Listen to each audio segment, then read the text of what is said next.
Sacred Symbols, a PlayStation podcast, is brought to you by, well, you. If you want to learn how to support our show, go to patreon.com/laststandmedia.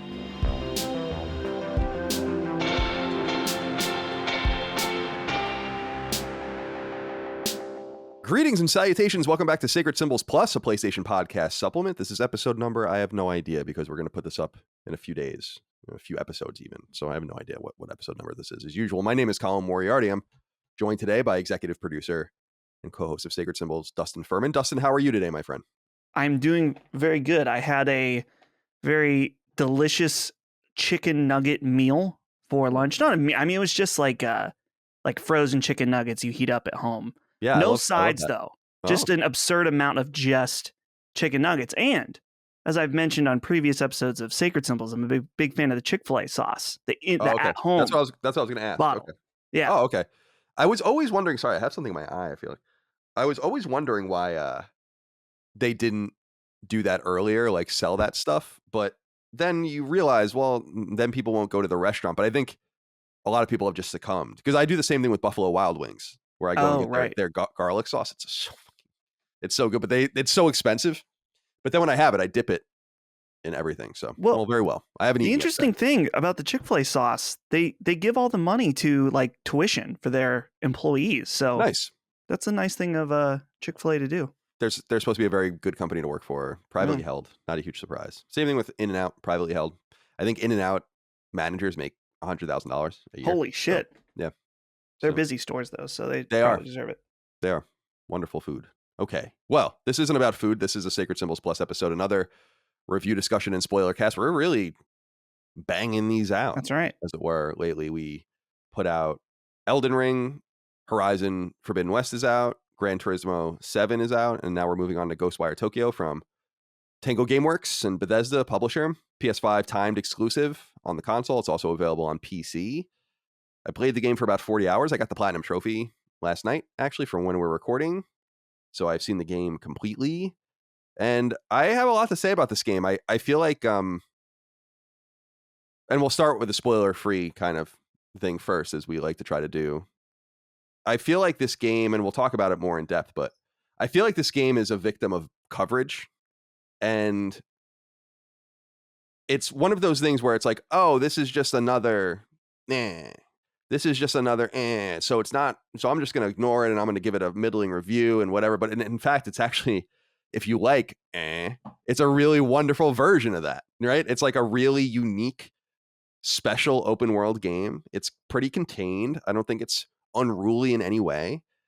I like its Japanese flavor. There's a lot to it, I think, that we as Western people won't even really understand about it, because we don't speak the language and we're not in the culture. And the game is very much about their culture. And I really enjoyed playing it. I thought the gameplay was unique. I really was looking for a collectathon. I had no idea that that's what Ghostwire Tokyo was going to be, but I was very happy to find that out. It was fun to go find all the Jizo statues and all the Tanuki and the spirits. Although I had to get the what do they call the Hayaki Yako spirit trains, the spirit marching band things to come, and I had to keep harvesting those to get spirits, which was really annoying. So that was probably added 5 or 6 hours to my play. But regardless, I really enjoyed the game, and I'm sad to see that I don't think a lot of people are playing it. I think this game is, I don't want to say this game's bombing, but probably pretty close from a AAA standard. And it's too bad. It's first of all, from my point of view, with this kind of Bethesda duo that we got on PlayStation 5, I think this is by far the more interesting one. It's going to not get the same amount of respect as Deathloop did, and I don't know that it's maybe technically as good of a game, but I really liked Ghostwire Tokyo. I think it's going to be ending up being one of the best games of the year for me. And I don't know, I have a lot of positive things to say about it, some negative things to say about it, but I really just think it's a game that was misdiagnosed from behind the scenes. They didn't know how to market it. They didn't market it properly. It didn't get much respect. This kind of COVID era stopped preview coverage the way it used to be done. There's a lot of confusion about Microsoft and their acquisition of Bethesda and what that meant for those games. It seems like once that happened, Sony was very happy to let them shit those games out with very little fanfare. In fact, they cut the price of both of those games on PSN if you have PS Plus. So I feel like they were just like, fine, fuck it. We'll just get these games out. We'll have them. They'll fill a hole for us. We'll do a state of play for each of them. They'll be fine. They'll each sell what they sell, a few 100,000 copies maybe or something like that, and then we'll move on. That's kind of the feeling I get, but I think that there's a game here that deserves more respect than that. So I'm curious if you agree and what your kind of top line thoughts are of Ghostwire Tokyo.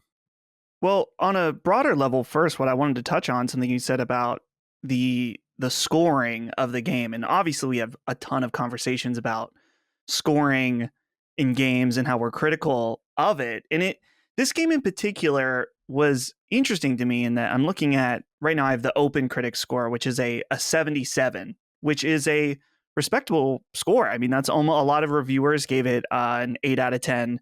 Some lower, like this one site here, Metro Game Central, gave it a 4 out of 10, which again, everyone's entitled. It's totally absurd. But everyone's entitled to their opinion, of course. They are entitled to their opinion. Ghostwire Tokyo is not a 4, but okay, right. Yeah, go on. Well, I'm just the thing that I'm just wondering is that what is broken? Is it games criticism? Is it how people perceive scores? Because I feel like for a lot of people, if it's below an 85, then skip it completely. Like it's just not worth looking at. And I don't know if that has something to do with the fact that games are more and more skewed high, like right around 85, 90. That's like the sweet spot of where most, I don't want to say most games review, but most games that hit the mainstream public eye, right? And so I was thinking about this game and it's like, I think that it's 77, 75 is probably an accurate score for a game that has a lot of really awesome elements and some elements that could be better. But it's sad to see that a game like this just doesn't seem to do so well because of that. It's like it's a complex issue in my mind, and I don't know exactly what the root of it is. Well, I don't think that they help themselves by having a studio. Maybe it's fun to think of a studio like Tango doing a game like this, and they had them move away, but it might not have been wise in the sense that I don't think it attracted all of their existing fans. I think a lot of people are kind of wondering what's going on with Mikami and all of that now. And even as I've said on Sacred in previous weeks, his openly stated desire that they kind of want to make something else. And it's funny.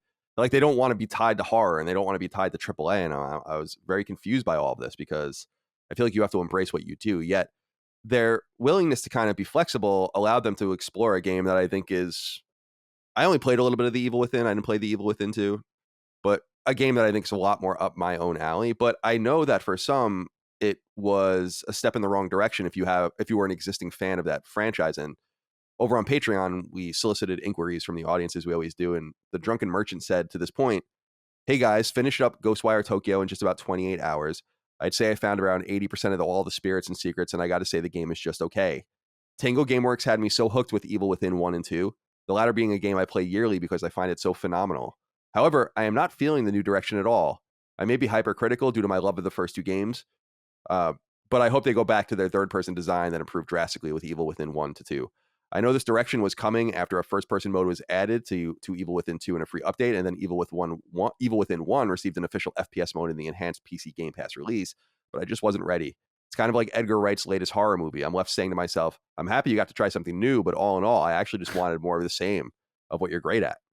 And I totally understand this mentality because I feel this way sometimes about some developers flexing their muscles and doing things that don't make any sense. And we certainly are critical of those studios that have done that. We bring up BioWare a lot as a studio that, they made Anthem and it didn't really make any sense. But at the same time, I'm happy this happened because I don't think that I would have been attracted to an Evil Within 3 or another kind of narrative-driven horror game. And would it have been wise for them to have released one of those in a AAA ecosystem where there is already a series from Capcom and Resident Evil that is basically dominating with yearly releases? Like, I don't know what the appetite is for more of that. Plus, you have things like Dead Space remake on the horizon and all the rest. It's cool to differentiate yourself. I don't know that I've ever, and correct me if I'm wrong, has there ever been an open world horror game? I don't know. I don't think so. I like, you could think of Prototype maybe as like the closest thing. There is an open world element to BioShock, and those games are a little horror driven. But as far as like the undead spirits, ghastly beings and all of the rest, this hyper darkness and spirituality, I've never played a game like it. And I think that that's that's great because having only played a little bit of the Evil Within, which was interesting, I will still say I've played a game like Evil Within. I played many games like Right. Evil Within. So how do you feel about that? About maybe the foundation being shaky because this wasn't speaking to Tango's existing fan base? Do you think that that's relevant? I think that it was imperative for them to do something different because while Tango has its dedicated fans that love Evil Within, neither one of those games were like massively successful as far as sales. And so I can see that maybe it's like, okay, well, maybe the third time's the charm. And obviously the fans of Evil Within are going to love that. But at the same time, I think it's cool to see them do something different and try something new. I feel like for me, at I'm 28 right now. I've been playing games my entire life. I feel more and more recently that I'm drawn to games that try entirely new things just because I feel like I've gotten sort of tired of some of the stale tenets we see over and over again. And I'm not saying that those new elements or something completely different forgives it for the mistakes that it makes, but for me, I have to commend and appreciate a game like Ghostwire Tokyo, who does something completely new, many things completely new, whether it's the open world horror aspect.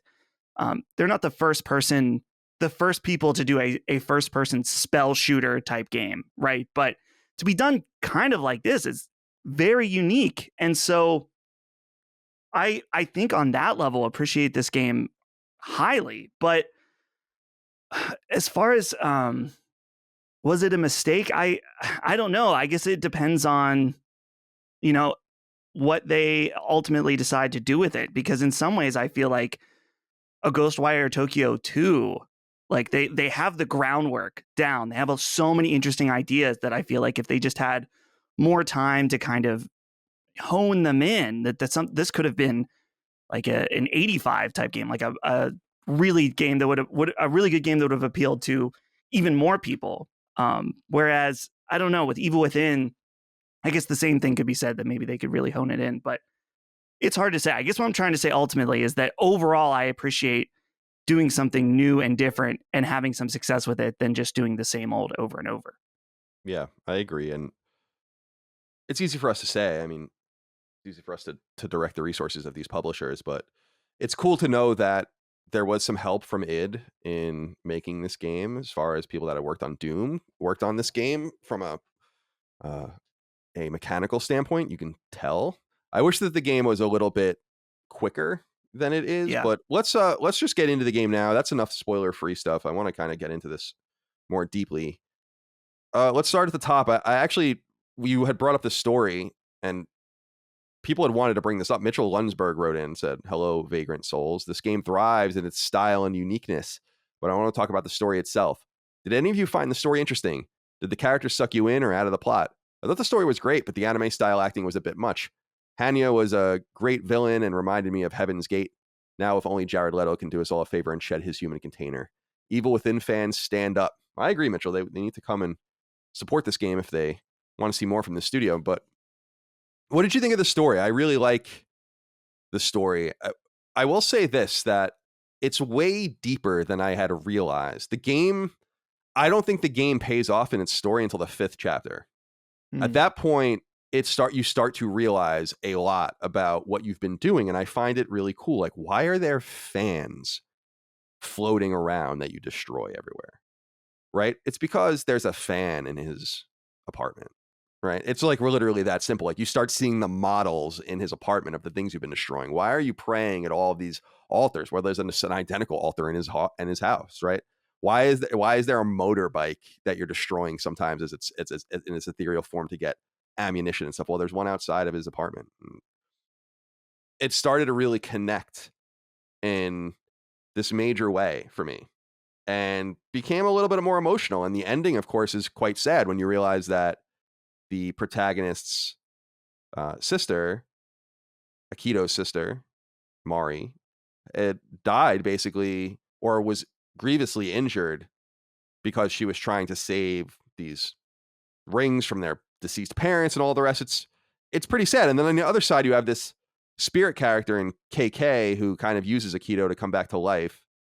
And you realize that through there's like basically dueling stories. Akito's trying to just get to his sister and figure things out, and KK's using him as like a vessel to figure out what were these missing people that were all over Shibuya for years. They've been tracking as this like supernatural investigation has been going on and on. So it's more complex than it seems, and I feel like it's incredibly Japanese. And I don't mean from a presentational standpoint. It's Japanese. Like I really don't think I understand it all the way. I don't think many people are going to understand it all the way unless you have access to the language and to the culture in a more heightened way.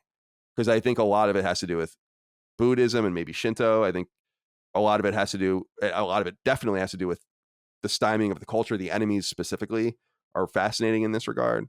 So there's a lot, I think, to the plot here. And I found it quite engaging, even though I think the game is highly playable. It's just a spiral-like collectathon too. So what do you make of the story?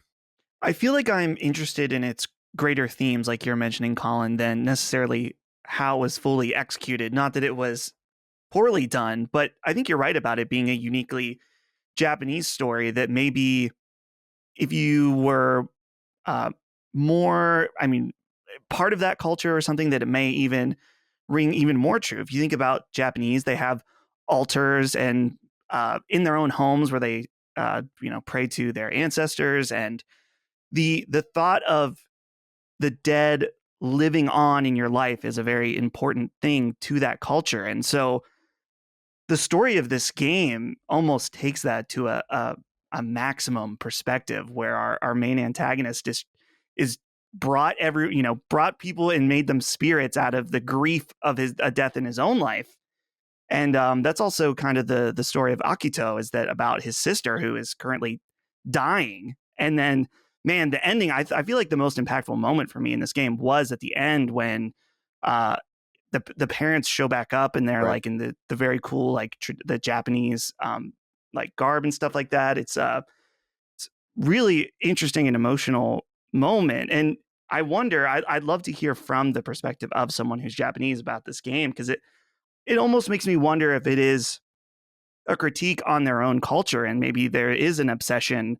I don't want to say obsession, but a focus on death and kind of keeping people that are dead alive in some way, when really it's just like, it's okay. Like when someone dies, it sucks, but at the same time, we have to move on. There's definitely deeper themes here. Well, first of all, when I was researching it, I was surprised to find like there's not a lot of analysis about this game at all. Now, I usually don't read analysis, but there's nothing about this game. Like I even went to just Wikipedia to look at it, and there's one of those things on Wikipedia where it says like this plot part needs to be expanded. Like people haven't fully wrapped their mind around the game at all. And so what's funny about this podcast is that this might actually end up being one of the biggest pieces of analysis the game will ever get, which is sad because I would really like to hear more from the Japanese perspective on this. But I did find an interesting kind of review / editorial from the Washington Post. I don't know if you encountered this. It's by a writer named Alexis Ong. And in the beginning, Alexis talks about in his or her, I don't know, Alexis is a kind of an ambiguous name. I've known Alexises that are both men and women, so who knows if you're a man or a woman. But Alexis says that in the beginning, the game kind of left him or her kind of like, the characters are a little vacant. The story is kind of generic. And then what they say is, quote, but as soon as I started to branch out and do side missions, most of which involve helping ordinary human spirits who died with unfinished earthly business, my perspective started to thaw. When I found the Kappa novel in KK's safe house, everything fell into place. Kappa is a real book by author Ryosuke Akutagawa, who drew on Kappa, a type of yokai, to create sharp satire of Japanese society in 1927. Akutagawa also wrote the short story In a Grove, which Akira Kurosawa used as the basis for his iconic film Rashomon. The in-game description of Kappa reads, quote, the story is told from the viewpoint of a psychiatric patient who recalls how he stumbled into the work of Kappa after following one he spotted while mountain climbing. His description of the Kappa would depict a strange, otherworldly place whose values are purportedly the opposite of those held by human society, end quote. And it seems like through this writer on Washington Post's Japanese perspective, this seems to be the central tenet of the game's story. And I was fascinated because it's clear. I don't know if you read the enemy descriptions. The enemy descriptions are great. And here's what they say. I wrote down a bunch of quotes. They wrote right about, so like the salary man, right? Pushed to the point of utter exhaustion. The heavy salary man, mercilessly trampled upon. The female, quaint female, personal conflicts at the workplace. Another character, lost sight of what they once pushed to protect. That's the cop. The little schoolgirls with no heads. Anxieties of young female students. The male students, young male students faced with hazy futures.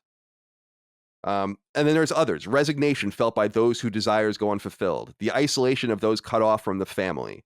Maintaining the women that smile at you and then shoot shit at you. Oh, yeah. Maintaining a vapid facade, empty smiles at the ready.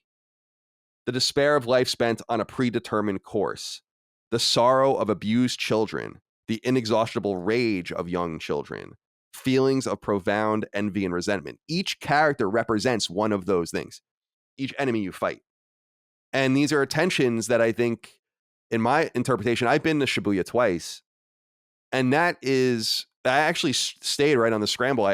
I was so ignorant of that like I didn't even know when I was going into my hotel room that it literally looked out onto it. It was amazing.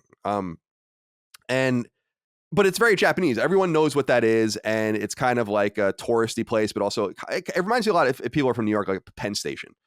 People going about their business, townies, all of this, but also like tourists and people not knowing where they're going and all of the rest. And I feel like by combining it all in Shibuya and making a very limited open world that's quite containable. I actually thought the open world size was awesome. I thought it was very 20, 30 hours. That's wonderful. I feel like they really got put a bow around this Japanese dark mystical nighttime patina. So what do you think about that, having not read The Enemy? I spent a lot of time reading all the documents, and Right. yeah, what do you think about the interpretation of The Enemies as that?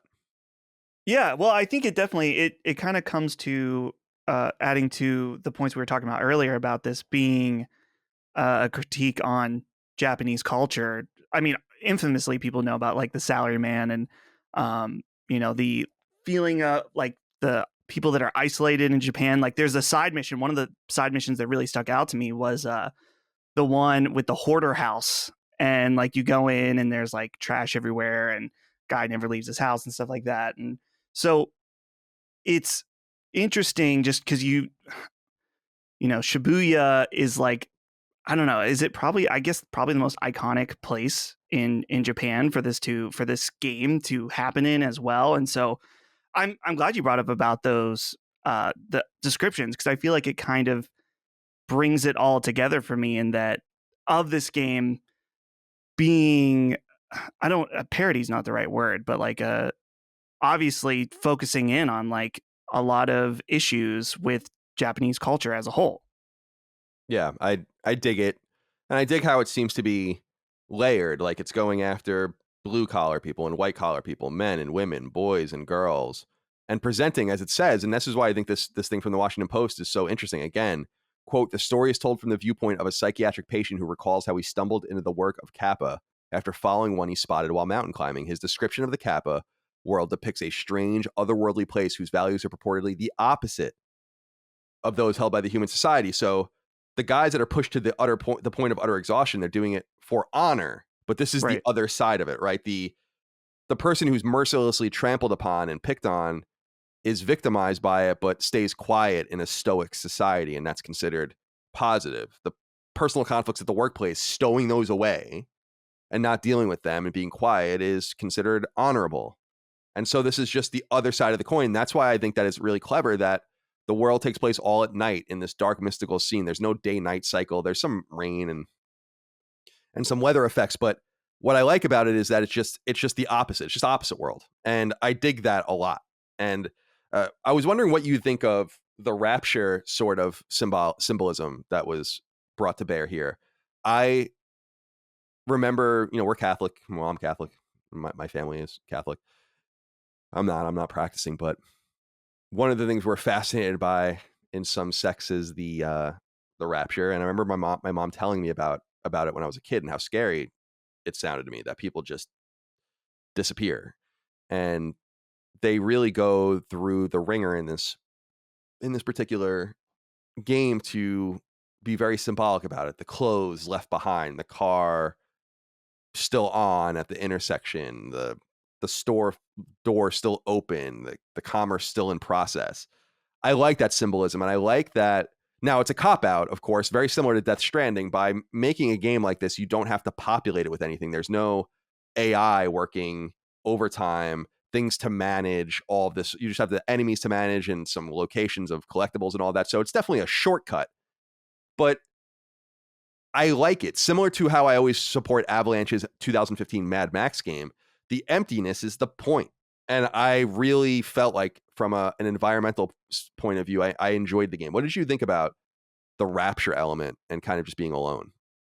You triggered something within me where you said, people, the rapture and people being left behind. And while I didn't grow up Catholic, my grandma was obsessed with the Left Behind novel series, Yeah, which is about Kirk Cameron. Yeah, yeah, yeah, the movie has Kirk Yeah. Cameron. I've seen that movie.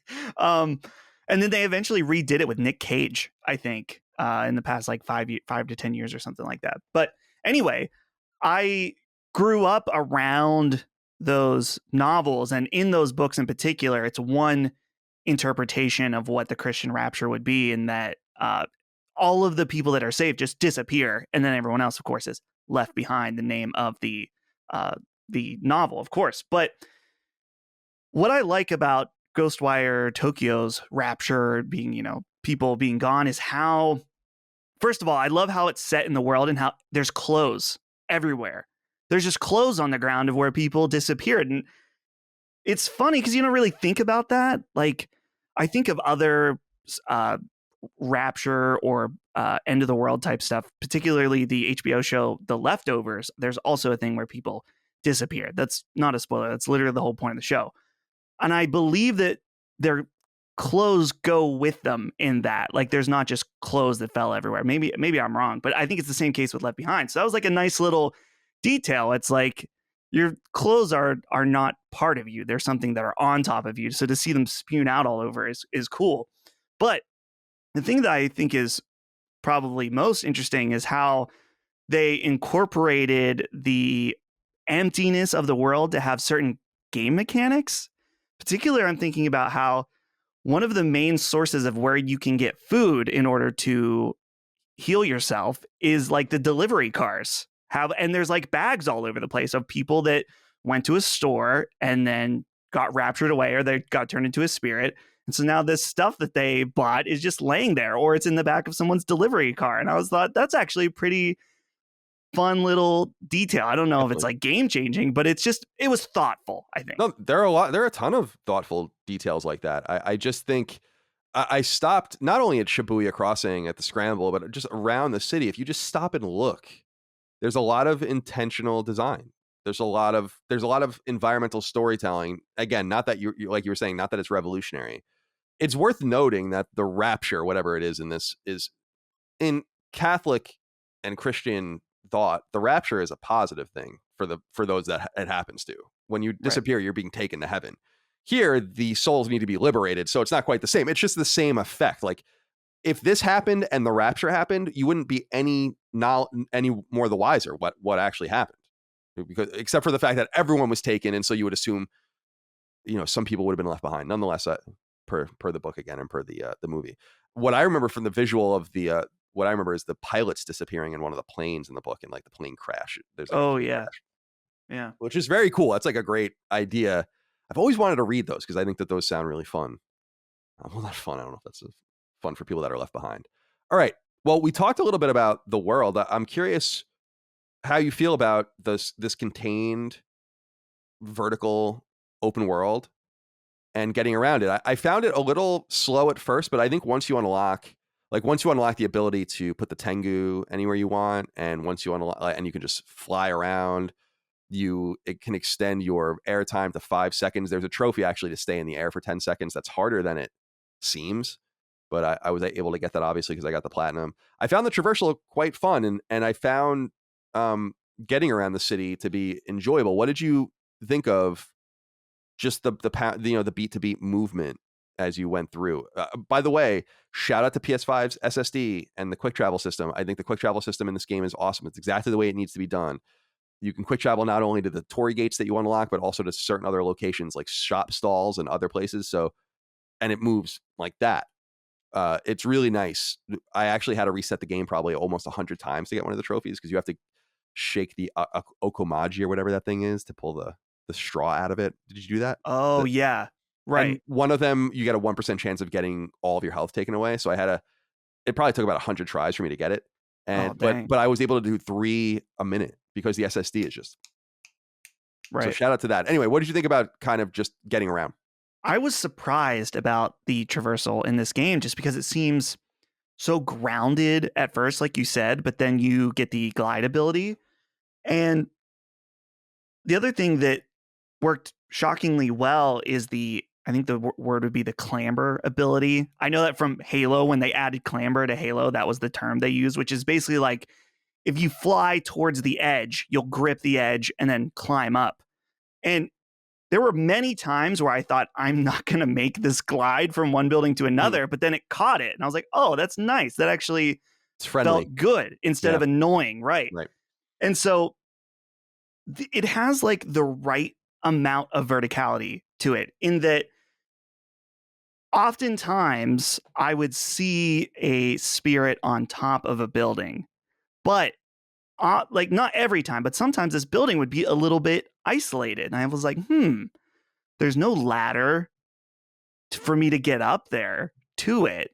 How do I get up there? And so it was almost like its own mini puzzle within the world where I was like, okay, well, there's this building that is really far away. But then if I get up there, I can kind of like bunny hop across buildings in order to get to this one. And I found that happened actually quite a few times.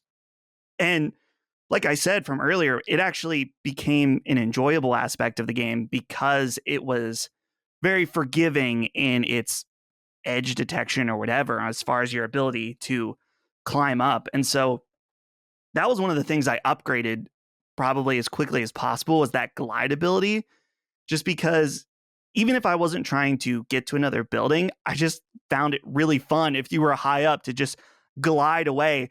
And also an important thing, maybe I'm wrong about this, but no fall damage. Yeah, no fall damage. No fall damage. I'm becoming more and more in favor of this, is that I understand that some games just does not make sense. Like you have to get hurt when you fall. But I can't think of a time that I've been like, man, there really should have been fall damage here. That would have really increased my the level of fun I have in this game. It was like a relief. I was like, oh, thank God. I'll be able to explore and not worry about that in this game.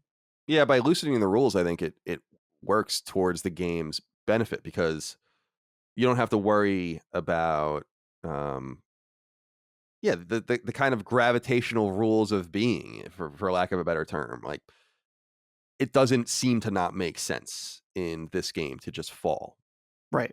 And I like that, actually. In fact, I had a great time just going to the very top of the tallest building I could and just jumping off, and it was fun. And it doesn't make sense to not take fall damage in other games. I'm happy fall damage exists in other games. It's not necessarily supposed to be fun. It's supposed to teach you, like, there's got to be a rule set in which this game takes place in. But the rule set for Ghostwire Tokyo is wide. There's a very small rule set.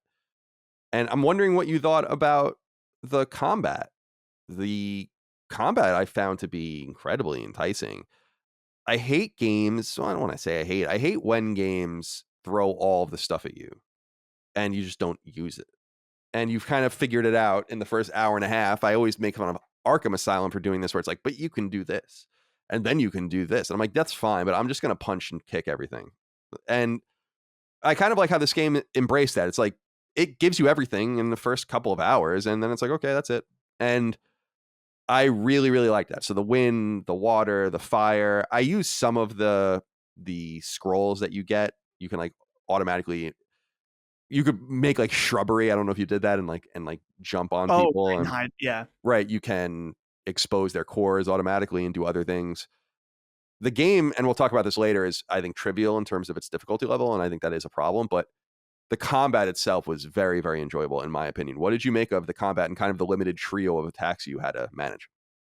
I think the combat is one of the biggest strengths and weaknesses of this game, in that in some ways I liked that it was simple. Like you said, there's the water, the was the green, I guess green would be earth. And then there's the fire, which is more like a bomb attack. And once you get acquainted with each of the attacks and really figure out what the strength and weaknesses of each in what situation, you can get into a really nice flow of things. And while I enjoyed that, I feel like there's so much potential for more spells and abilities. As soon as you get the first spell you get is the green one, which is like almost like a pistol. It's just like a shot, right? It's like, man, it would be awesome if later in the game there's like a machine gun that's like do do do do do do, like, you know, and it's maybe it's weaker, but it shoots really rapidly or something like that.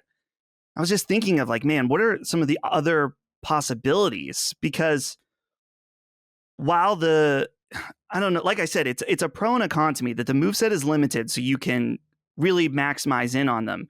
But at the same time, by the end of the game, I felt like I had kind of achieved the flow state of what to do, and I had no longer there was nothing else for me to discover with the combat. Sure, you could upgrade stuff and make things more effective, but I think it was maybe a victim of my imagination thinking about what other possibilities there could be. I will say overall, what's I've heard people talk about this game, and some people say they had absolutely no problem with the amount of ammo they had ever. They never ran out of ammo. I found myself, I don't want to say constantly, but regularly running out of ammo. And I don't know. I felt like it was in particular, there's certain enemies that are a little spongy. And in those situations, I think I was just so focused on trying to kill them that I wasn't thinking about going around and attacking the objects that are like in stasis that you hit and then they give you more ammo and stuff like that. But a few different times I felt like that kind of broke up the flow of things where I was like, damn it, I don't have any ammo anymore to fight this guy. I have to especially particularly there's those situations where it won't let you fight a boss in the open world. It takes you to like a separate arena. Those were the situations where I think that I got too focused and didn't go around scrounging around for ammo. So I don't know. I don't know if that's a pro or con or just kind of an issue with the way I chose to play the game. Yeah, I mean, I think that happened. That was happening to me early on, but you have to find the Jizo statues. This is why playing the game. That's why I was so surprised reading like people play this game in 8 hours, 10 hours, 12 hours. Like what? How is that possible? Now the game is easy, but by the time you find all the Jizo statues, you can shoot the green thing 60 times. I mean, that's you're not going to run out at that point. Even the fire spell, like which I think you can use a maximum of 12 or 14 times, is like super powerful, especially when you charge it up. Oh yeah. And you just have, I mean, when I went back and beat the game a second time with all of the souls to get the special ending and the trophy and all that,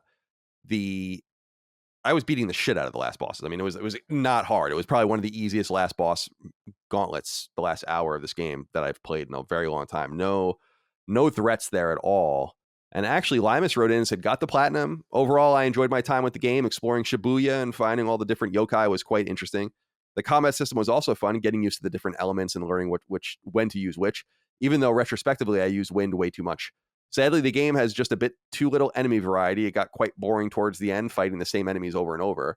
Though I haven't yet played on Tatari difficulty, maybe that would have shaken things up enough. Yeah, that's my major complaint, is just the game's just not hard. I died a few times, but I never died like in the heat of battle. I died because I was just being lazy. I'm like, I think I could just do this without healing myself. I like the healing part of the game where you use these items and they, for a while, I mean, eventually you max out, but they give you actually permanent HP boosts, which is a really cool system too. The curious thing about the food, though, that you find in the game is there's so much food. There's a trophy actually for getting it all, but you don't need to find any of it. Any of the, like, I never looked at what any of the food did. I would just hit triangle and it would just heal me, like whatever I had in my cache. So there was some curiosity there. I found the game to be a little too simple. Do you feel like it seems like the game might have been harder for you because you were playing it maybe not as completely. I mean, is that a fair assessment? That's a semi-fair assessment, I would say. I wasn't trying to rush through like I did at the end of Horizon. I was trying to do a mix of basically my play style was I would do a story mission and then I would do one or two. Sometimes towards the end I did less because I really wanted to know what happened, but it wasn't like I stopped doing side quests completely. I probably did about a third or more of the side quests, not quite half, somewhere in there. And between all of those, I often walked. I very rarely fast traveled in this game. I was walking and picking up spirits as I went. So I feel like that felt appropriate because I never felt too powerful for anything, but I wasn't dying overall very, very often. There was a few cases where it usually came down to because I don't know if I just didn't collect enough of the upgrades to let you get more ammunition when you fought. I'm trying to remember what my level of green was. It might have been 40-ish. How high does it end up going? Did you say 50 for which one in particular? For the green one. The green one is 60. 60. Okay. The water I think is 25 and the fire I think is 12, something like that. Okay. So that I still had a ways to go on that. So maybe that was part of the issue, but each Jizo statue you find increases one of them by one. So it's yeah, it's I know slog, I was finding those. Yeah. But so yeah, I don't know. I felt like it was pretty evenly spaced out as far as difficulty for me. I will say, like I said earlier, especially towards the end, when you're getting some of these repeat enemies and some of them can be and feel incredibly spongy, it can get definitely kind of annoying. But it wasn't anything that I was like super annoyed by the end. There were a couple things that I did like, although it's very just simple rock, paper, scissors stuff where I love the umbrellas in the game. Yeah. And how everyone's carrying umbrellas and how the rain is falling. It's just that there's a lot of good visuals there, but cutting through the umbrellas with fire or with water was fun. In fact, I didn't know you could do water until Chris had brought it up on the show that he had figured that out. What I was doing to get through the umbrellas for the fat guys and some of the more staunch enemies was just like powering up the fire thing and then shooting it, and it would just destroy their umbrella. But you can actually do this water attack that's kind of an arc attack that might low-key be the most powerful attack in the game. When you also get the ability to go into the other, like to hit the sticks together and unleash these more powerful attacks permanently, you can really upgrade that and stay in that space for like almost a minute. Yeah. So the game becomes really easy. And I wish that if I shouldn't have to go exploring for normal difficulty. Normal difficulty should be normal difficulty. Hard should be hard, and so on and so forth. So I wonder what the baseline is from what they were working on, because if anything, it seemed like this game could have used more of a challenge, but I'm not going to really beat it up for that too much. I am curious though, since we're talking about fighting, Bryce McCloskey wrote in and said, "Hello, stinky simpletons. Let's see if you Puss Lords have the balls to rank." Actually, he says, I think he means Puss Lords, but it says Puss. Oh no, I guess it's Puss's PM. Puss Lords have the balls to rank the creepy crawlies. Best is obviously Slender Businessman. I bet you losers like the creepy lady. Speak up. What say you? What were there any enemies in particular that stood out to you? I really enjoyed. I don't know if you ran into them. They're actually missable enemies, although I think a patch made it so that they respawn. There are children in red and yellow raincoats. You only encounter them a few times, basically. Those are the kids that are supposed to be the spirits of abused children. And when I read that, I was like, that is so creepy. And you can only kill them by sneaking up on them. If you attack them, they just deflect your attacks and get away. So I really liked those enemies. I love the well-dressed female worker that when you read about her is having problems, interpersonal problems at work. I liked her too because she's carrying around like scissors or something like that. So she's got this pent up rage and anger, but just you know what? I said this on Sacred Symbols, the regular show. There's something about this game that just reminds me of Scarlet Nexus. Not only its embrace of Japanese culture and all of that, but just that it has a very stylized approach to all of its enemies that fits all of them together. Like it's like Mega Man with the Robot Masters. Like you can tell they all come from the same family of character. And in Scarlet Nexus, it was like the light bulb dudes with the leaves and all this. And then here it's just like Japanese culture, like people that are archetypes And I really dug that as well. So what stood out to you as far as the enemies are concerned? I love the scissor lady. Not gonna lie, she has that Lady D vibe, but much scarier. And they're very relentless. Like you really got it. They have a little bit more extra health, and so you have to kind of like back off and stuff like that. Love the design of that one. Another one I wanted to shout out were the weird. I don't know what they're called. I'm trying to look at a list online to figure out what they're called, but they're like ghosts that have like a ball head. They Oh almost yeah, I look. know what you're talking about. That's the spirit. God, I think that might be the resignation felt by those whose desires go unfulfilled. Yeah, it's one. I know what you're talking about. Yeah, they're like ghosts. They're like being hanged, Yeah, basically. Yeah, it's good shit. yeah. Those ones, and they've got like I'm looking at a picture now. They've got a really creepy smile on their face as well. It's like almost like it's like painted on smile. Those ones are cool. And then there's the really creepy lady that crawls on the ground like a spider. Oh yeah. She's kind of like almost like a Red mini boss at overalls. first. Yeah, I know Yeah. exactly what you're talking about. And you find her pretty often in the Hayaki Yako Yeah. marches. Did you go into any of those, by the way? I'm trying to remember because you were mentioning those earlier. I was trying to think if I did You would any of know. those. I I mean, feel like I did do one. Yeah, you get sucked into like this arena and fight a bunch of enemies, and then they spit you back out. Mm. And I really liked that visual as well. What about the controller, DualSense? I thought it Oh. was very well used in this game. Although I think that it did a couple things it didn't need to. I appreciate it. You can draw the different hand gestures on the touchpad if you want to, but that is lame. You just can hold the square button down. It doesn't really work. I try to do it every once in a while to play the game properly, as it were, but that wasn't really necessary. And one thing that bummed me out was just the inability. I don't know if they patched it, but the inability to just shut the volume off from the DualSense. Like you can't. Like there's just no way to do it. And I just find that fucking weird. Like that's just weird to say like, yes, no matter what you do on the TV, this is coming out of this controller. It just, I don't know about that. I'm sure you can go into the system settings and maybe turn that off, but you shouldn't have to do that. That reminds you of like you used to have to do that with some PS4 games, and that's just dumb. So there are those negative things, but I think overall the entire idea of ethereal weaving and using your hands and feeling the tension in the triggers and all of that, I thought it felt great. I really liked playing it a lot, and I thought DualSense, as usual, is really the differentiator. It's this controller has low key become the star of this console, and I think it's just such a major advantage over its competitor. So I thought this game used DualSense pretty well. I just thought that they could have maybe given us a little more customization to, if anything, used it a little less. What did you think? Yeah, the DualSense was great in this, particularly when you're like feeling the raindrops and stuff like that is really good. I thought of initially, I was getting annoyed because when you collect the spirits, you hold up the the paper and then it sucks them in and it rumbles like real. There's like a bunch of resistance. And I remember being like, man, my fingers kind of like getting tired from collecting all these spirits and all the resistance.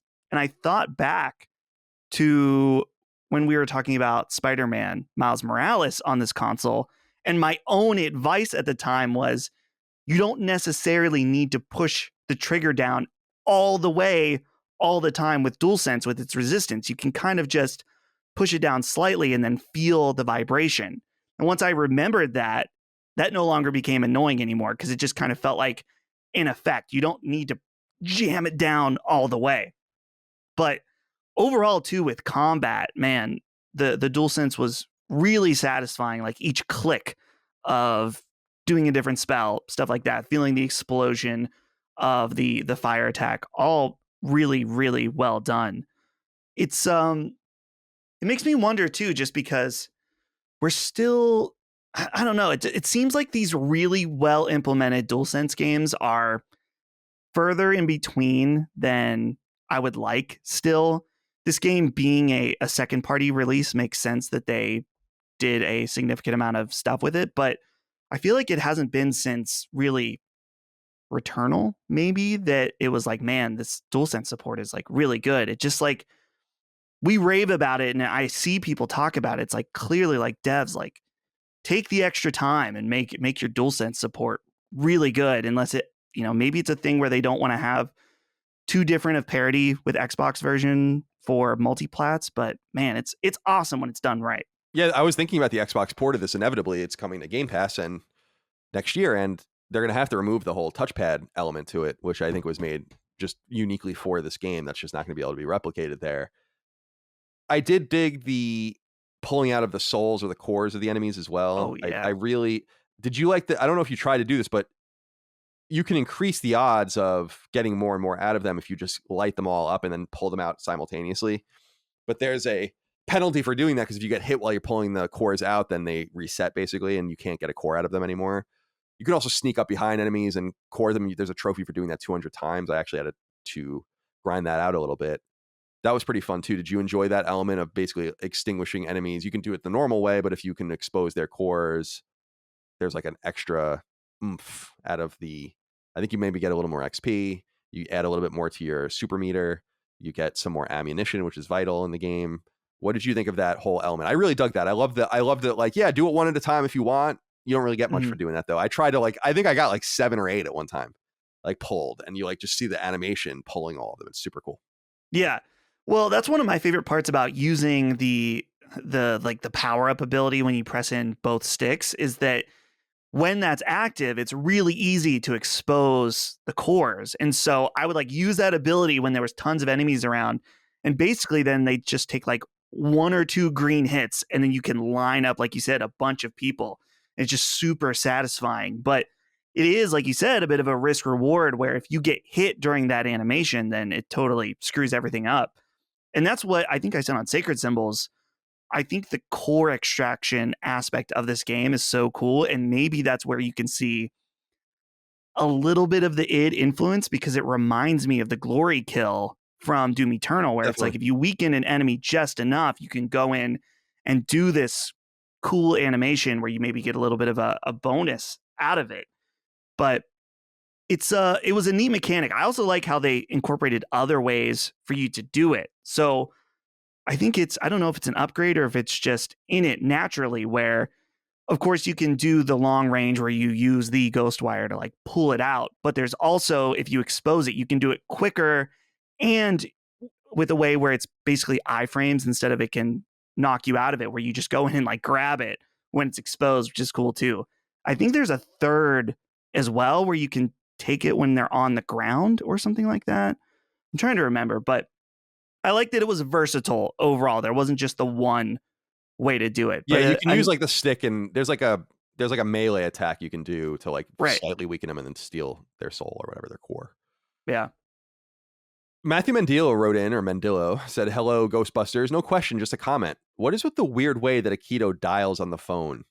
It has to be one of the goofiest looking animations I've ever seen in a game, and it forces you to constantly look at it. In a game with such superb hand animations, I have no idea what happened here."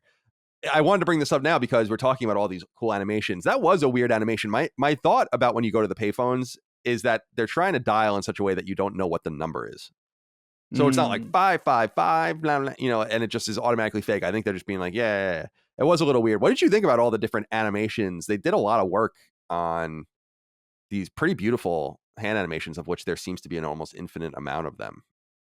Definitely. Yeah. The animations on the spells, no doubt, are awesome. But I think you mentioned this last week, is that I love the extra care that went into the animations on the very few characters you do interact with outside of or in the game, which I guess is it pretty much exclusively animals, right? Which I was going to bring up. Yeah, the cats and the dogs. Yeah. I love, the cats, and it's not, not a natural animation for a cat, but they're floating above, and they're shopkeepers, and so they have this cool otherworldly feel to them. And then the dogs, I love how when you pet them, they cry out of happiness, and so it's you can feed them and stuff. Yeah, and you feed them, and they're happy, and then they dig stuff up, and it's those nice little extra touches. It made me I had to feel like I had to pet the dogs and give them food every time I saw one. I felt like I was doing something wrong if I didn't, and it was because of that really nice, well done animation that compelled me to do that. Yeah, beautiful animations. And I liked the difference if you talk to the cats and the dogs, because you can read their minds or interact with them in other ways.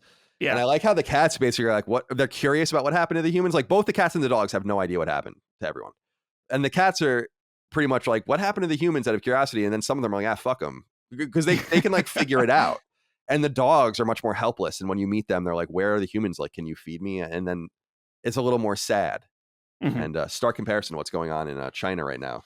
I don't know if you saw that with the animals. Like, they're just, it's horrible. Dude, in the bags? Yeah, it's horrible. I know. I can't even fathom coming from a society that allows its government to do that to itself. Yeah, to I its saw animals. that the other day, and it like put a pit in my stomach. Yeah, It it's was awful. It's just horrible.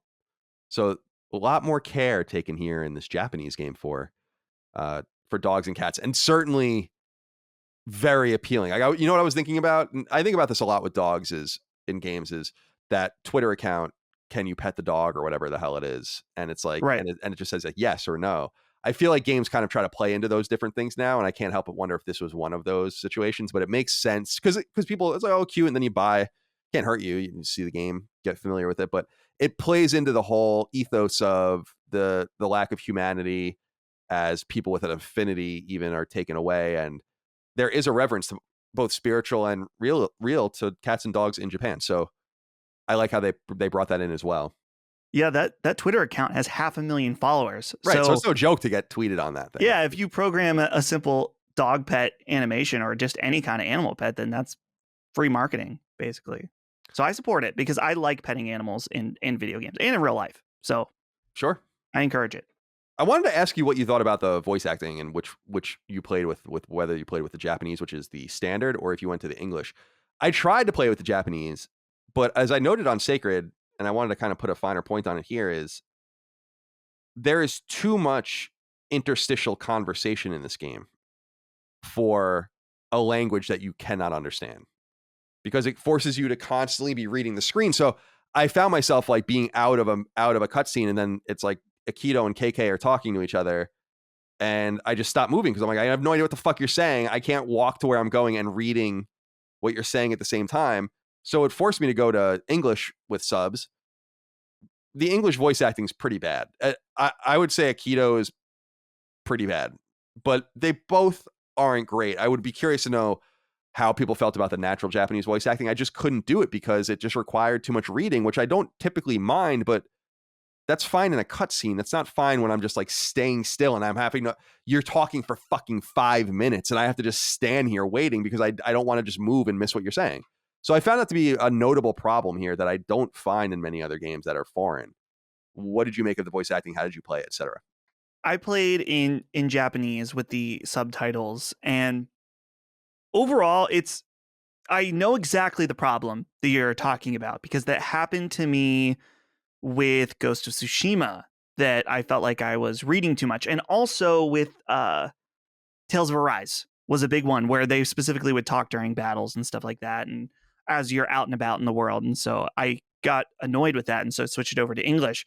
I don't know why that didn't bother me in this case, but I felt like it was fine overall.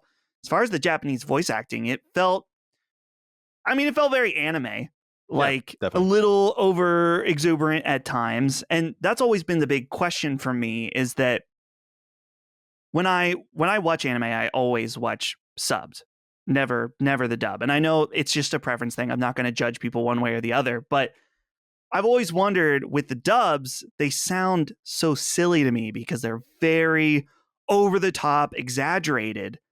But what I'm guessing the case in reality is that that's also the case in the Japanese version. It's just we don't speak Japanese, so we don't necessarily hear it the same way. So most likely the dubs are probably accurate. It's just we hear them differently from the different languages, and so there's a different suspension of reality. But I'm wondering, I was trying to look to see if the voice actors they used for the English version were anime voice actors or not, but overall it was fine for me. Like nothing like stand out, but nothing that bothered me. Yeah, I have to say with the language barrier, it's sometimes welcome. I think it's welcome here in some way because I think about this a lot when we watch our American fare or Western fare that's often in English, and how it's not only the language that needs to be interpreted and translated, but just like everything you're seeing. And like a sign, I'm sure you've noticed in many movies that they don't translate anything unless it's something you really need to know, and then it'll pop up and say like, this is what the sign says, or this is what the paper said, or whatever.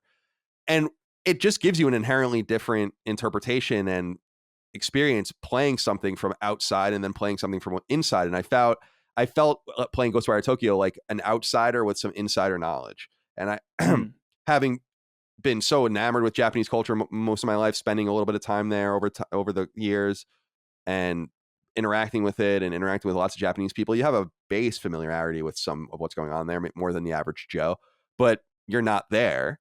And when I was playing the game, like I think some of the raindrops are actually words. Like when you look at them, Yeah, the barriers that you encounter all are like Japanese characters. There's a bunch you just can't fucking read in the game. And that's not a problem in Japan when they're playing this game, but that is a problem for us if we don't natively speak the language. And I liked it because it felt like I was experiencing a foreign adventure in a good way, like something that we always talk about. It's like, why does Grand Theft Auto need to take place in the United States? Like, well, we got ourselves a Japanese open world game. In fact, I can't think of almost any games that even take place in Tokyo in a truly open world. Although this is not a truly open world. This is one small part. Sure. Basically like the equivalent of like 2 or 3 train stops, which is neat. It reminded me of Yakuza in that way, in that there were times in this game, and I mean, not just a few times, many times during this game, where I stopped to just look around at the assets in a room. Like, for example, some of the apartments you go in have like video game shelves, and you can look closely at them, and they have like stupid stuff like Family Fantasy instead of Final Fantasy is on the wall. And so that was kind of fun. And then I would go into the different shops where the cats were, and you can like look closely. And this game has a lot of really nice, like cool, small rendered assets that's just like, I'm obsessed with that sort of thing. I love looking at the small assets that no one cares about, because I just think about it. It was like some artist in Japan took the time to make this shampoo bottle. Right. And it's there. And so I like to look at it and appreciate it, stuff like that.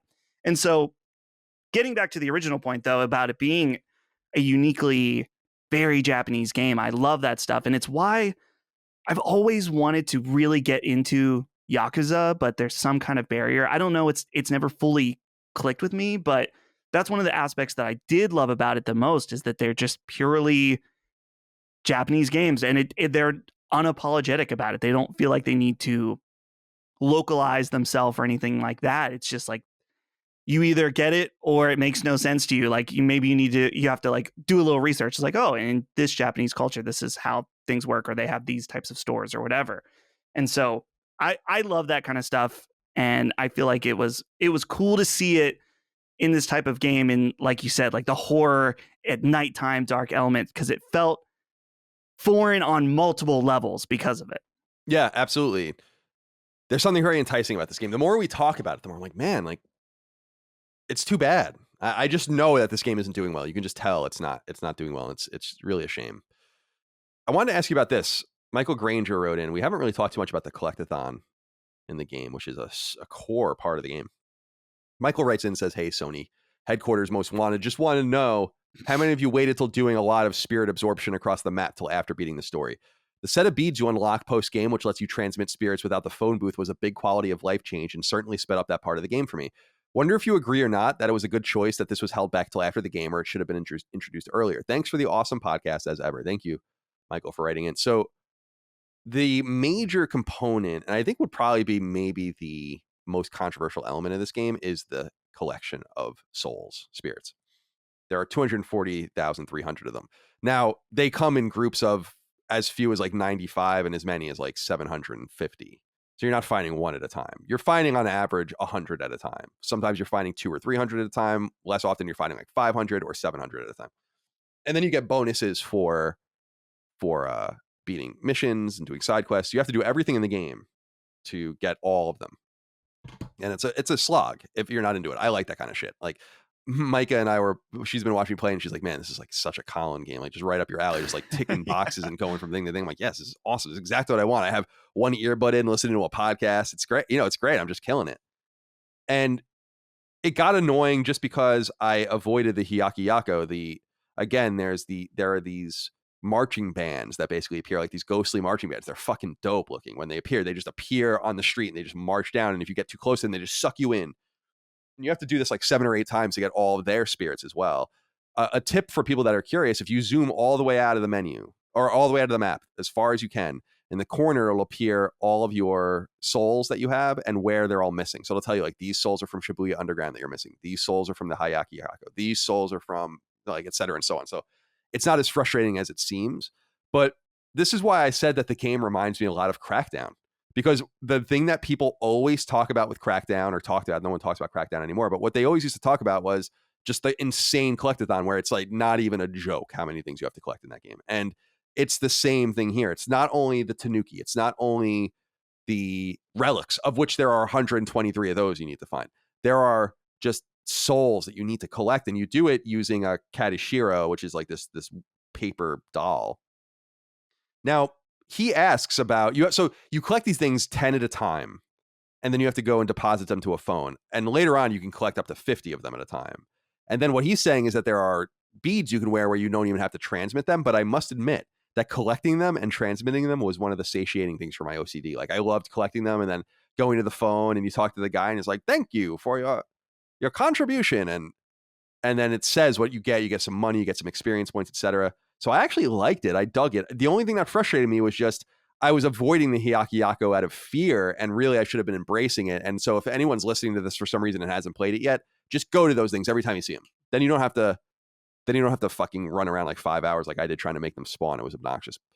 What did you make about the whole soul collecting thing? I think that broke some people. The trophies certainly represent a situation where you get a trophy for 25, 50, and then all of them. And many people get to 25. Very few get to 50. Almost no one gets to 100%. This was something I discovered early on, that if I made it a goal to collect all of these, I would end up hating the game because I would just find it too annoying. It's just not what my style of game. I like collecting stuff in games. Like, for example, I'm playing Kirby right now, and I'm making sure I get all the extra Waddle Dees, the secrets, but they're like 6 per level or something like that. As I was playing this, I often, when I was finding spirits, I thought, damn, I don't know how I found this. I just happened to stumble across it. And this is just one of however many individual spirit collection pools there are. It's like, I know if I try to go after these, I'm going to want to pull my hair out. And so that's why it became more of a thing where I was like, okay, I'm going to try to keep pace with spirits in order to keep my level up and keep on pace with the rest of the game. But I'm just going to let this go now that this is something that is not for me, and an aspect of the game that I don't necessarily want to enjoy. But what's nice is that you can kind of take it or leave it. The game, there's no like barrier where it's like, in order to progress, you must collect this many souls or something like that. It kind of just lets you do as many as you want. I mean, theoretically, you could make the game super hard by not collecting any voluntarily, and then just play the game as low level as possible or something like that. That's certainly a possibility, but it's mostly I don't want to say it's fully take it or leave it. Like I said, you will be under leveled if you don't get any, but there's no imperative that you have to go and collect a certain amount. So that was a nice aspect of it for me. The unfortunate thing is that this game suffers from a similar problem as Horizon Forbidden West, which is a game I absolutely adored, where it's just the level cap's too low. That was one issue I had again, where I'm like, level 50 is the cap, and I hit it. And I'm like, I'm not doing anything that you're not asking me to do. I do not understand why I stop leveling now. I think games design needs to be better, where level caps should be soft. I understand saying like, at this point, 50, you're not going to strengthen anymore. You're not going to get any more components for upgrades, but we're going to give you like 10 hit points every time you upgrade or something like that. Just like something. I don't understand why you would just turn the spigot off and make it seem like nothing you're doing really matters. And that was a problem for me in Horizon. And that was a problem for me here, because you collect souls, you get experience, but at some point it's like, all right, I'm maxed out. And then I collect another 50,000 souls or something like that. Not to mention the other things that I was doing around there, enemies I was fighting. So that was a big problem for me, but I dug the idea of collecting the souls, and I felt very satiated in doing so. You drop a pulse by hitting the square button. You can see all around you. That pulse shows everything. You see kind of the distorted. The souls look very different than everything else. They're like the distorted, moving, ethereal thing. And I liked going and collecting them. I thought it was fun. But I totally see that's the component. All of the collectible stuff in this it's one of those things where I feel like, yeah, I would get why you wouldn't want to play this. Like if this was a real turnoff to you, yeah, you don't want to play this. No, definitely not. Right. But for those that are into that, and I am saying like, here are these things to collect. Here are these things to collect. Here are these things collected. What I think this game does really well too is it often interconnects them. For instance, do a side quest and you'll get a Magatama. The Magatama can be used to unlock new skills, but you can't unlock the skills without the requisite experience points, which you get from killing enemies and so on and so forth. I loved that. I thought it was like super cool. Everything seemed like it touched something else. Nothing seemed like it was in a vacuum. And I thought that was a very, very well designed cycle. It felt like the world was full. And I'll just reiterate, I would any day of the week take a map this big, this full, than a map 5 times bigger than this, 5 times emptier. There's a place and time for that. I was talking about Mad Max earlier, and I loved how empty and open and big that map was because it fed the story. That's the way it felt. And it was also a driving game. So you had to go from location to location. But here it felt like, okay, I get to know this area. I felt like I was finding my way around. It just, everything about it from that perspective, I just really, really enjoyed. And I thought the souls on top were really nice, and especially because it gives you a reason to beat the game again if you want to collect them all and try again. All right, I want to talk about this real quick. I'm sure you don't care, but we have to talk about the trophies. John Moore wrote in and said, generic greeting, good sirs. This one's for my fellow Platinum Hunter, Colin. Have you popped that plat yet? If so, how would you rate the trophy list? Overall, I think it was a pretty great trophy list. I enjoy the feeling of knowing that I've seen and done everything a game has to offer after getting the plat. The recreation of Shibuya was stunning, and I love the immersion through DualSense. But holy shit, the amount of souls to collect on top of all the other types of collectibles was absurd. I appreciate that. Thank you for writing in, John. I popped it, as I said, I popped the platinum last night. The trophy list is really good. I am sensitive to the complaints about lists that have too many bronzes, and this game has an asinine amount of bronzes. So for people that, I'm sure you figured this out, but each trophy has a certain value, such that a bronze is worth whatever. It's worth 5 points, let's say. A silver is worth twice that, 10, and then a gold is worth 6 times more than a bronze, or 2 or 3 silver, something like that. So you can basically split those up however you want. So you can actually have a game with 11 gold trophies and 0 silver trophies and 0 bronze. I think that's the most you can do. This game has 50 bronze trophies, 4 silver trophies, 2 gold trophies. And I don't mind having that many trophies, but it's weird to get like a bronze trophy for collecting all of a collectible. It's like that should be a silver trophy at least. So there's some concerns there. And then there are a few RNG things as well, as I brought up earlier, and I want to pull up this specific trophy name. Where is it? Yeah, here it is. The trophy is called Don't Worry About It, and it's pull a Daikyo Omikuji, which is the circular cylindrical thing you pay 200 yen to, and you can pull out a fortune. I had to grind that for about an hour, and to grind out the gold trophy for Hero of Shibuya, complete the main story after transferring 100% of the spirits in the city. Again, I had to go and spawn Hayaki Yako. So those are just things you want to be aware of if you're trying for the platinum. It'll make your experience much easier, because I wasn't getting to the point where I'm like, I hate this game, but I was like, come on, I just want to be done with this. It's the same thing that happened to me with Far Cry 6. So yeah, shout out to the trophies. Much better list than usual. Let's talk about the future of the IP. I want to end with, we can end with closing thoughts, but I also want to end with how I feel the game has been treated and how that might have affected it. But Josh M writes in and says, hey, Jaguars, with the possible middling sales and critical reception for Ghostwire, do you see a potential future for the series, whether it's DLC or a new game? I feel like there's a lot of unique directions to go and cultures to pull from in this universe, but I'm unsure if Tango will get the chance. Thanks for the great content, guys. Excited to hear your thoughts on the game overall. I feel like there's no prayer you're going to get another game in the series, although I would love to be wrong. I think that would be fucking sick. Probably be an Xbox exclusive if that happens.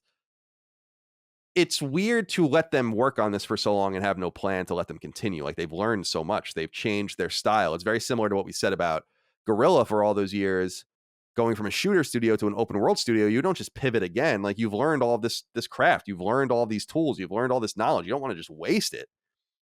But I feel like Mikami saying recently that they kind of want to do other things was a sign that they don't expect that they're going to get more out of this. I feel like this game was kind of tainted in some way by the Bethesda acquisition by Microsoft, and getting kind of caught in the middle between Sony and Xbox. And I think that sucks for that. I think the same thing happened to Deathloop too. I just think Deathloop was first, and I just think it got a lot more attention. But overall, I feel like there can't possibly be a future for the series. I really feel like this game is selling very softly, and I wouldn't be surprised if we learn that this game will end up selling 1 million copies or less. So I would love to be wrong about that, but that's not the building blocks of something new. So what do you think? Do you think we'll see more Ghostwire Tokyo? I want to be clear, by the way, Dustin, that I want to see more. I just don't think that it's going to happen. Yeah, honestly, I'm concerned about the studio as a whole. If you think about it, they are going to be owned by Microsoft, or they are owned by, I guess that deal has gone through. It's the Activision one that hasn't fully gone through. So if you have this Japanese team that's going to make games for a console that is basically non-existent in Japan. I don't want to say it's completely. I mean, there are some Xboxes. I don't know what the status of Series X, but I know that Xbox One was basically a complete joke in Japan. And so you have this Japanese studio making very Japanese games on a console that is non-existent in their home territory. And then looking at Ghostwire Tokyo now, I got to check the source on this because this is on, Famitsu. Okay. The PlayStation 5 version of Ghostwire Tokyo was the 6th best-selling retail game during its first week sale in Japan, with 10,144 physical copies being sold. So that's one slice, but apparently that's wasn't as good as Evil Within and Evil Within 2 as well. So it's not necessarily promising for this studio. I mean, especially it's not promising for Ghostwire as an IP, but I just wonder what the future is for Tango.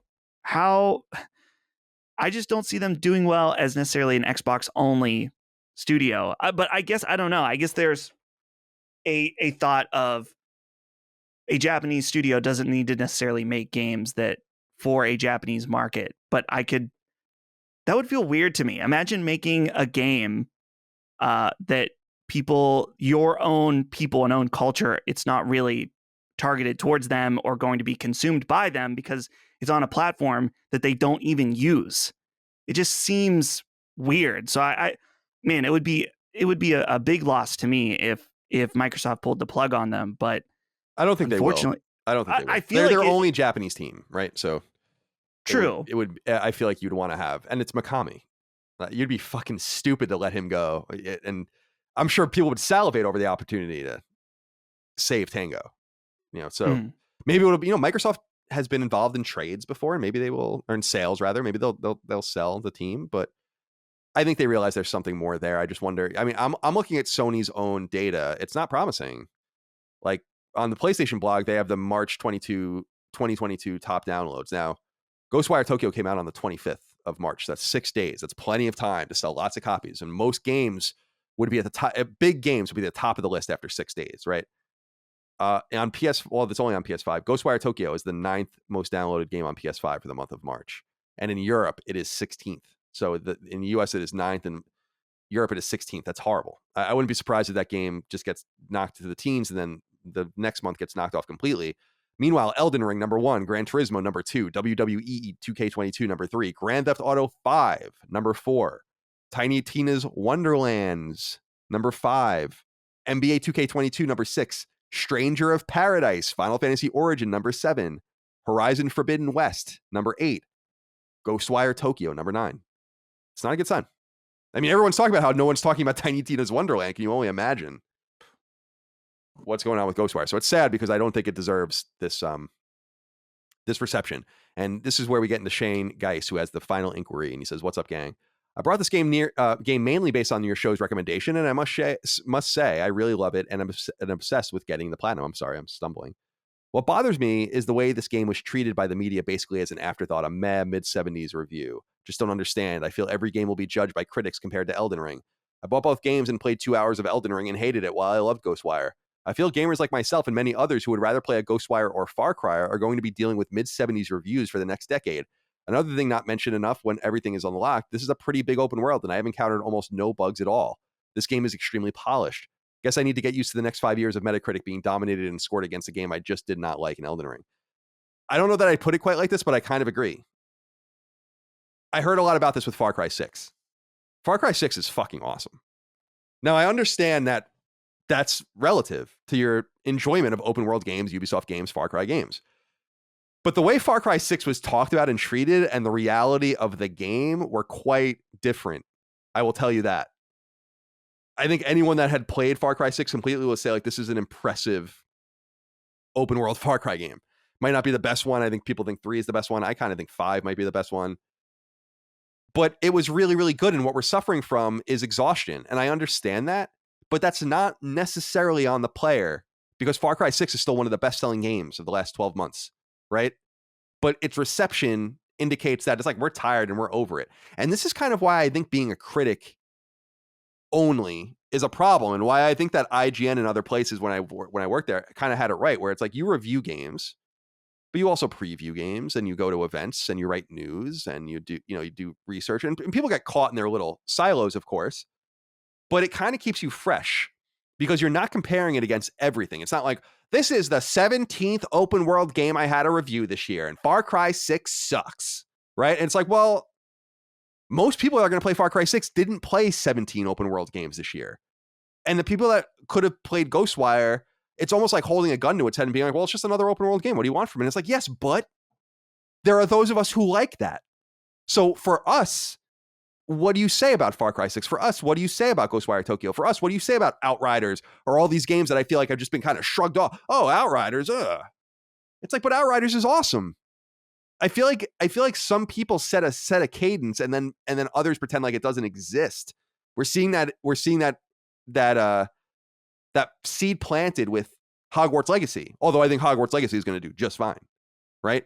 But we know that Hogwarts Legacy is not going to be treated well by critics. We know that whatever it scores is going to be worse than what it is. I know that. And I feel like it's hard because we all do it. We all say, like, this is too much like this. I think about Assassin's Creed a lot, right? With this, where for many years, not for many years, but for years, I was like, Assassin's Creed is just the same, blah, blah, blah. And I don't like Assassin's Creed. And then I stopped trying to play it. And then I just stopped talking about it. At some point, it's like, okay, it exists. It's just not for me. I'm not going to continue to harp on this and compare everything to Assassin's Creed and then say, like, well, Assassin's Creed Odyssey sucks. It's another open world game.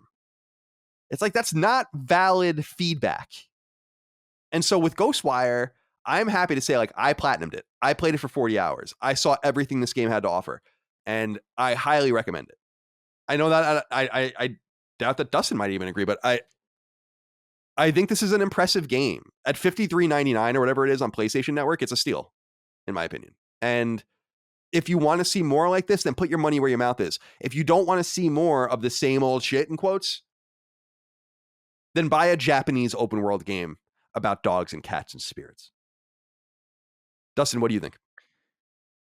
I think this is partially why we're seeing people be drawn to content creators, commentators, whatever, like us, Colin, is that people know the types of things that we like and don't like. And even if you don't, even if you're a new listener, I feel like the way we frame our conversations around games, or at least what I want to do often, is be like, okay, this game excels at this. This game is bad at this. If you like this, then you should at least, you owe it to yourself to find out more. For example, with Ghostwire, I love Japanese stuff. Obviously, it's been joked about awesomely by Chris during our live event.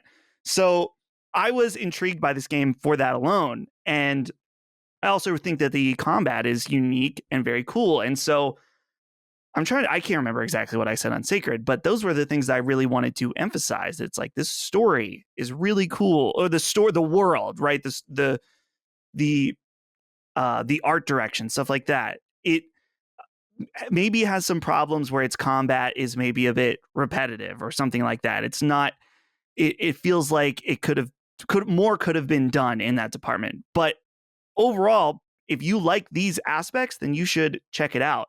It's almost like, I don't know, there could be nuance about a game and its positives and negatives other than just a score being applied to it that applies to every aspect of the game.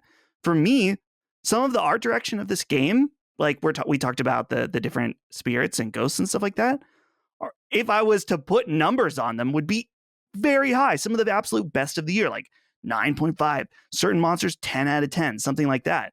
I wouldn't give that to the story necessarily, or the combat as a whole, but that's the thing that I think that when we talk about reviews in general is that people don't actually read reviews, or they don't listen to everything they have to say. And so to me, I guess I'm just kind of, I feel like I'm rambling at this point, but I just encourage people to look at games beyond their face value or what you see in a headline or a tweet or a score. And for the most part, people do. I mean, I'm not trying to toot our own horn here, but this is why podcasts like ours are successful, is that we can have nuanced conversations about games. So. Yeah, I agree. And this just reaffirms in my mind this mantra that I've tried to instill in all of us, is just play what you want. It's so, oh, I just broke this thing off my chair. There's like these magnet things. Whoa, that's your new chair, the Secret Lab? Yeah. Oh, there we go. Okay. I was mine doesn't come off. Yeah, it's like a magnet. You have the newer one though. You can like replace it with other types, I guess. Oh. So I feel like with this particular game, it reaffirms this mantra of playing what you want and playing games completely. I don't encourage, like, I think the three of us on the show play games differently. And Chris says, as he always says, he kind of like jumps around, doesn't beat much. You kind of are maybe in the middle, and I really just delve into games. And it's a far cry. It's a far cry from, pardon the pun, but it's a far cry for me from my IGN days, in that I look at my trophies from that era and it's like, man, I was trying to play everything. I was reviewing a bunch of stuff. I never really took the time, or rarely was able to take the time, to see the forest for the trees. And by not being wrapped up into that, and by having an audience that lets us just approach whatever we want, how we want, which is we're very grateful for, and it's awesome, and it's an amazing thing. I feel like we can't help but find the diamonds in the rough. That for me, I had the opportunity to play, like most people that are covering Ghostwire Tokyo haven't touched it since it came out, right? And that's a sign of a different type of player than we're talking to, which are the people that want thoughtful coverage and thoughtful games. And I think Ghostwire Tokyo is a thoughtful game, just like I thought Outriders was a thoughtful game. And I think a lot of games don't get a fair shake because the people that get these games in pre-embargo environments, which is fine, I mean, it is what it is, they treat them like a product. They treat them like the thing that needs to get past. You need to get past, but that's not what a video game is. A video game is not something you get past. A video game is something you enjoy and immerse yourself with. You might not have fun with it. Like we often say, like The Last of Us isn't always fun, but it's one of the great games of all time. And so I like taking games like this, and I'm looking at my trophy list now. It's like, I haven't played very much this year. I played Record of Lodos War, D-Lit, and Wonder Labyrinth. I played a bunch of Persona 4 Golden. I played that game Mercenaries Rebirth, which was cool. But then I platinumed Far Cry 6. I platinumed Doki Doki Literature Club. I platinumed Horizon. I platinumed Ghostwire. You know, spent a bunch of time with Elden Ring, a bunch of time with Infernax. It's a nice, slow, methodical way of playing. And I think that Ghostwire Tokyo really fits into that mold. So I really like it. I highly recommend it as well. But I think we've pretty much said everything we need to say. Dustin, do you have any closing comments?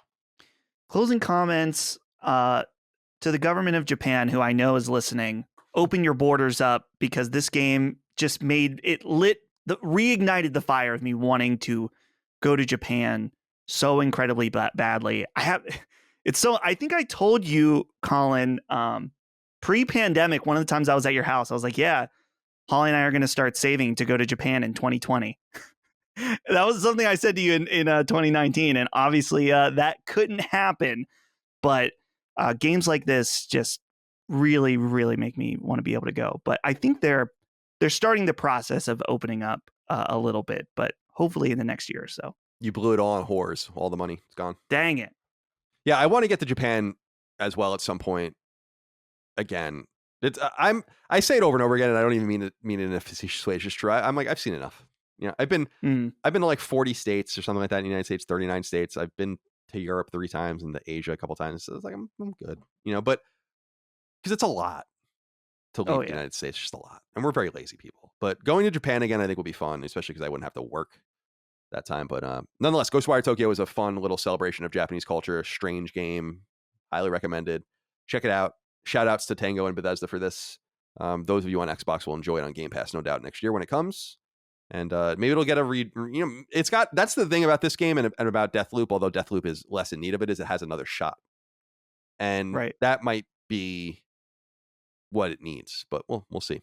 Anyway, thank you all out there for your love, kindness, and support of all things Sacred Symbols Plus Last Stand Media. Could not do it without you. Hope you enjoyed our conversation and our deep dive here on Ghostwire Tokyo. We'll be back for more as more games continue to come out. We kind of got through the glut now, but maybe we'll do one for like a Lego Star Wars and a few others in the weeks and months to come. So keep in touch. Stay tuned. Talk to you next time. Goodbye. See ya. Sacred Symbols, a PlayStation podcast, is a product and trademark of Last Stand Media and Collins Last Stand LLC, and is proudly recorded in the USA. The show is conceived by, is written by, and is directed by me, Colin Moriarty. My co-hosts are Chris Raygun Maldonado and Dustin Furman. The show is produced by executive producer Dustin Furman. It's edited by associate producer Ben Smith. All of Last Stand's theme music is by my best friend, Ramon Narvaez. As you know, all of Last Stand shows, including Sacred Symbols, are fan-funded on Patreon at patreon.com/laststandmedia. The following names are at the producer level on Patreon, our highest tier, and we're grateful for your thoughtful and kind contributions to our independent endeavor. Thank you.